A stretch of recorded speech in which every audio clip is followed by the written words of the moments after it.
guys, Jane here. I've seen a lot of readers recently talk about the series they're never going to finish. And I actually am in the middle of 3 series right now that the last books were okay, but if the next book isn't great, I probably will not continue, which got me thinking about the book series that I have stopped over the years. I have a list of 6 series that I was really into at one point, but that kind of, for whatever reason, just the love stopped happening. So I wanted to share those with you. So these are 6 series I will probably not finish, and then the 3 that I'm kind of on the fence about right now because I want to love these series, but the last books were just kind of weak and I'm not sure I can continue. Alright, so series 1 is The Vampire Chronicles by Anne Rice.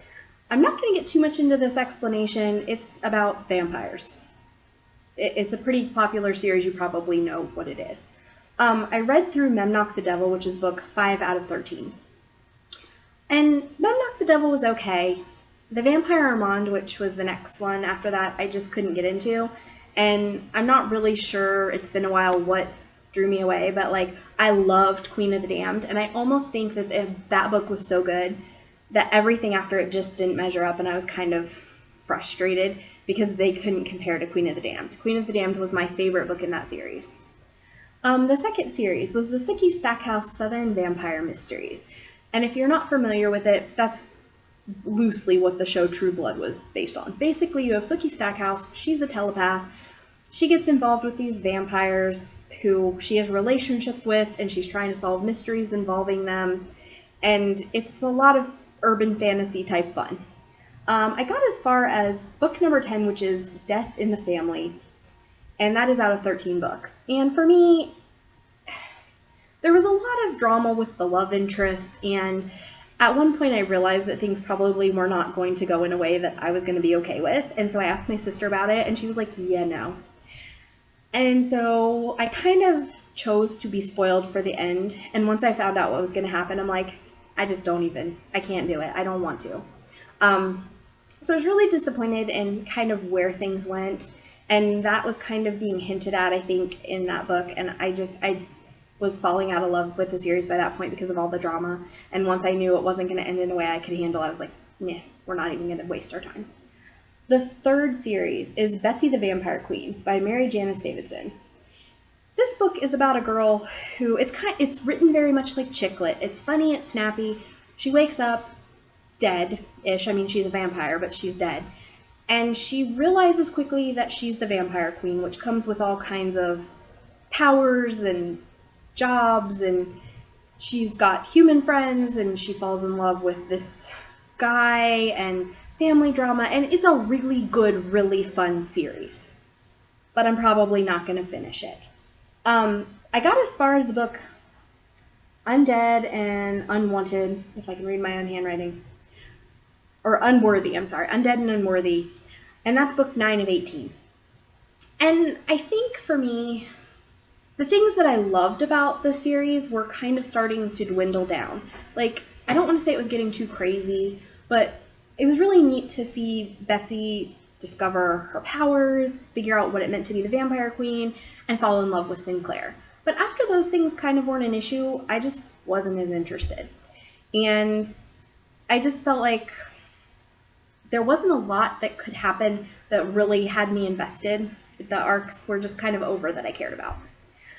The next book that I'm probably not going to, or I'm not going to finish, I say probably, I'm not, is Game of Thrones by George R.R. Martin. I got as far as The Feast of Crows, which is book 4, and there's only 5 books out. But if you don't know, Game of Thrones is a TV show. It's pretty popular. Basically, there's a ton of people trying to get the throne of Westeros. And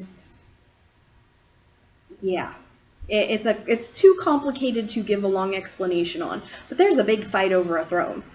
And there's some zombies and zombie-ish creatures. They're not actually zombies. And there's dragons, and it's a fantasy world, and it's really neat. It's really cool. Book 4 for me fell apart because most of the characters you follow in book 4 were characters I didn't care about, and so I wasn't very engaged in it. I didn't care what happened because I didn't like those characters anyway. And it felt like it was mostly like traveling around. I didn't feel like there was a lot of plot involved. And I've heard other people kind of say that book 4 fell flat for them as well. And I don't tend to read epic fantasy, so it was a lot of work to read those books, and I just got bored. So I was like, I'm good. I'll watch the series. I know the series isn't like the book, but I'm even kind of to the point I don't love the series anymore, so. But it's almost over. I'll probably catch up and finish the series, but the movie series, but not the book. All right, the next one is the Stephanie Plum series by Janet Evanovich. And the last book I read in it was Seven Up, which is book 7 out of 25. So I actually stopped that pretty early in the series. This series is about Stephanie Plum, who is a bounty hunter. And she's kind of like becomes a bounty hunter because she needs a job. And she's not very good at it. And she has a crush on this guy who's been kind of training her named Ranger. And then this guy named Joe, who is her kind of on-again, off-again boyfriend. And it's a funny series, and it's really engaging, but I just felt like Stephanie was kind of getting to the point where she was annoying by book 7. Like, I didn't feel like she developed as much as she should have for a bounty hunter. She was still making kind of weird mistakes. Like, I felt like she should have been a lot better at her job than she was. And I don't know, it just wasn't as engaging, and I hated the stuff that was going on with her relationships. And so I just was kind of like, there was something that happened at the end of book 7, relationship-wise, and after that, I just didn't want to continue. I just was like, I don't know how this series is going to go, but I think I want out. So I quit. The last book on the series that I'm probably not going to finish is Rizzoli and Isles by Tess Garritsen. And this was also a TV show, and I actually enjoyed the TV show a little bit more than the books. I thought the books were kind of dry. I got as far as Vanish, which was book 5 out of 12.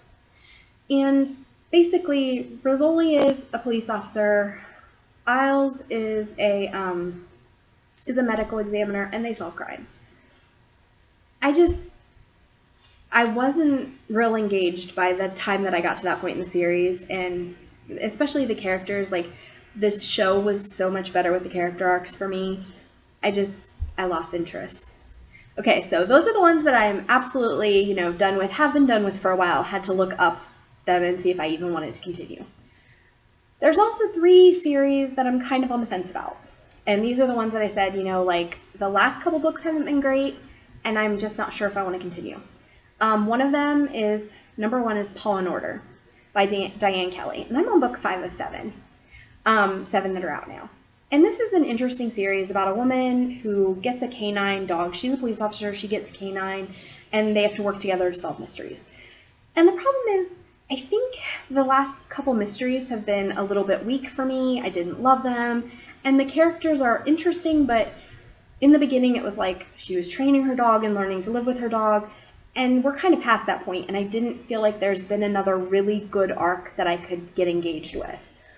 So I'm going to try at least one more because one of the mysteries looks really interesting.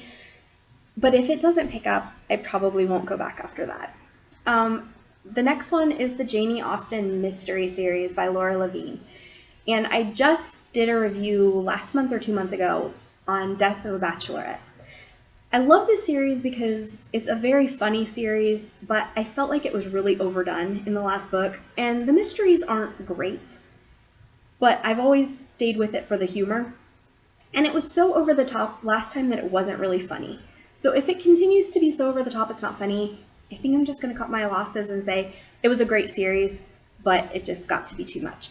And the other thing is there's not really an a big arc to the story. Like, there is that she wants to be a writer, like a professional writer, but other than that, like, she doesn't have any lasting romantic relationships or anything. It's just, there's not a lot holding me in there, making me feel like I need to read the next book. I could read it because it's fun and it's, it's usually humorous, but I don't know. Like, I don't feel like I'm going to miss out on finding out what happened to Janie if I don't pick up the next book. And the last series, and this one breaks my heart because I love this series, but we're kind of far along and I just feel like we're running out of story. And that is the Gaslight mystery books by Victoria Thompson. And I have read through book 21. I'm about to read book 22, and that's all that's out. So I'm up to date on those. And I'm up to date on the Janie Austen, if I didn't mention that. The problem with the Gaslight series is it started off with all these reveals and things that we wanted to find out about. It's about a midwife and a cop who have to work on a mystery together, and they continue working on mysteries together, and they kind of form a relationship. She's a widow and her husband was killed, so there's that whole who killed her husband, what happened to him. She has some difficulties with her family, that, you know, she's estranged from her parents, and so there's dealings with that. I mean, just so much happening in the beginning of the series. But by book 21, 22, where we're at, so much of that has been resolved, that, and not a lot of new arcs that I care about have been opened up. So the mysteries are okay, but this is not a series that I would read just for the mysteries, because they're not that good. They're okay, but it's really, for me, a character and, you know, seeing what happened to everybody. And I'm starting to feel like there's not much carrying that anymore. So we're going to see how the next book is. I hope the next book is good. I really want to love it, because I'm not ready to give up on the series yet. I really am excited about, you know, I would love her to drag me back in that series.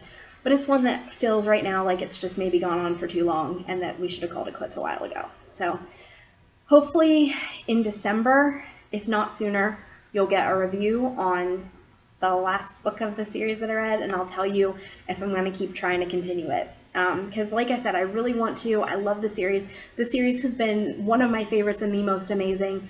But about 3 books ago-ish, maybe, it started being more hit or miss.